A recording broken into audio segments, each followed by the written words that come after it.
Hi everyone, if you're looking for a fantastic dessert this St. Patrick's Day, then look no further. I have a beautiful white chocolate and raspberry bread pudding that you're not going to want to miss out on.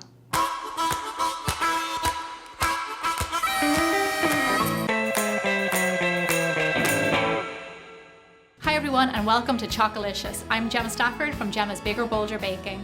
If you're not already familiar with my channel, I urge you to go over and check it out. I make over-the-top desserts from scratch for every occasion.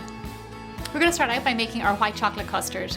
So in a heavy bottom saucepan, we're going to add in our milk, cream, and vanilla pod and seeds. And then we're going to heat these together over a low heat until they simmer. While your cream mix is simmering, we're going to get started on the eggs.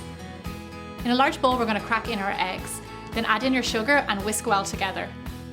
When whisking eggs and sugar together, never let the sugar sit on the eggs for too long because it will actually start to cook and you'll get this little bits of cooked egg. So just whisk it together really fast. Okie dokie, now it's time to go get our milk. While your milk mix is still hot, we're going to whisk in our white chocolate. This smells absolutely fantastic and I think using the fresh vanilla pod with the white chocolate just pairs so well together. To give this bread pudding a little bit more of an Irish kick, we're going to add in some whiskey. Now if you don't like whiskey, you can leave it out or you can add in a different liqueur, it's up to you. Now we're going to take our hot chocolate cream mix and we're going to add it into the eggs. If you used a fresh vanilla pod, now is a good time to take it out because you don't want that in your bread pudding. And then just push this guy aside and we're going to get started on our bread.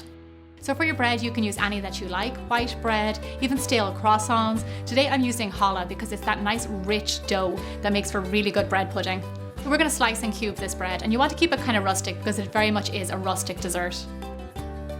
Using day-old bread for bread pudding works really well because it absorbs the custard better. If your bread is too fresh, it actually doesn't work so good. Bread pudding is a really popular dessert in Ireland and growing up my mum made a lot of it because I came from a very big family and she had to feed us all. And bread pudding is a really good way to stretch out a dessert. And this bread pudding is a little bit more special because it's white chocolate and raspberry. Stir your bread into the custard and make sure it all gets soaked up. I know this isn't cooked yet, but it absolutely smells gorgeous. Perfect. Once your bread is all mixed in, I like to set it aside and let it all just soak up together and all those flavors marry for around 30 minutes, but you can actually even do this the day before, get it all made ahead, and the next day you just have to bake it off. So if you think this bread pudding looks good, you have to head over to my channel today where I'm posting another St. Patrick's Day dessert that I think you will love. Now that our bread pudding has had time to sit and absorb all that lovely custard, we're going to go ahead and add in our raspberries. Raspberries and white chocolate pair so well together, so I don't know how you could not do something like this. Gently stir in your raspberries, you don't want to break them up too much. So then when you're eating it, you get a nice burst of raspberry. Okay, fantastic, this is ready to go into our muffin tins. So go ahead and scoop it right in. I didn't grease my muffin tin because it's non-stick, but if you need to, then grease yours. Put in generous amounts of your bread pudding.